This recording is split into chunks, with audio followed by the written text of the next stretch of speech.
الله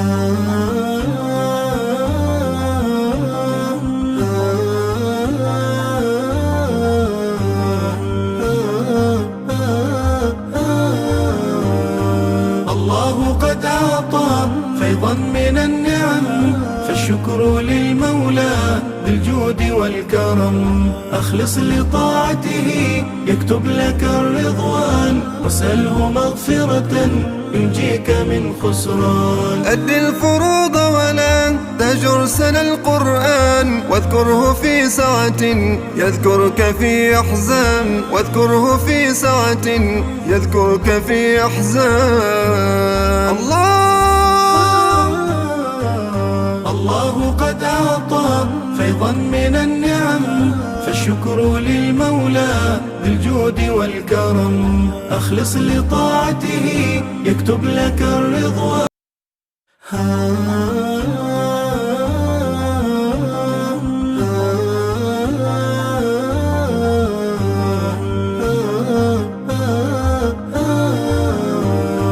الله قد أعطى فيضا من النعم، فالشكر للمولى بالجود والكرم. أخلص لطاعته يكتب لك الرضوان، واسأله مغفرة ينجيك من خسران. أد الفروض ولا تهجر سنة القرآن، واذكره في سعة يذكرك في أحزان، واذكره في سعة يذكرك في أحزان.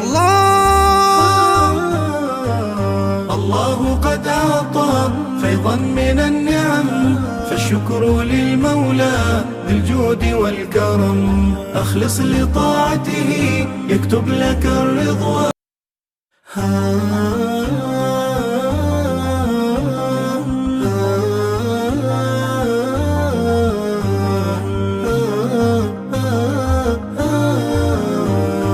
الله قد أعطى فيضا من النعم، فالشكر للمولى بالجود والكرم. أخلص لطاعته يكتب لك الرضوان، واسأله مغفرة ينجيك من خسران. أد الفروض ولا تهجر سنة القرآن، واذكره في سعة يذكرك في أحزان، واذكره في سعة يذكرك في أحزان.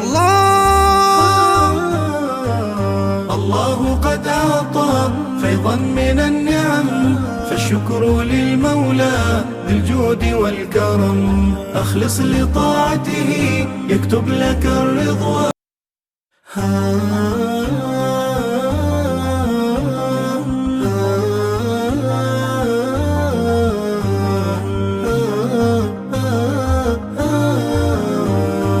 الله قد أعطى فيضا من النعم، فالشكر للمولى بالجود والكرم. أخلص لطاعته يكتب لك الرضوان، واسأله مغفرة ينجيك من خسران. أد الفروض ولا تهجر سنة القرآن، واذكره في سعة يذكرك في أحزان، واذكره في سعة يذكرك في أحزان.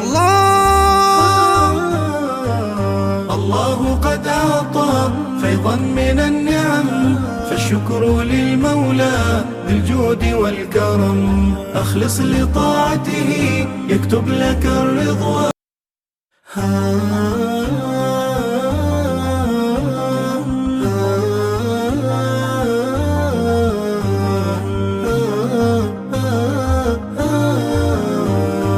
الله قد أعطى فيضا من النعم، فالشكر للمولى بالجود والكرم. أخلص لطاعته يكتب لك الرضوان، واسأله مغفرة ينجيك من خسران. أد الفروض ولا تهجر سنة القرآن، واذكره في سعة يذكرك في أحزان، واذكره في سعة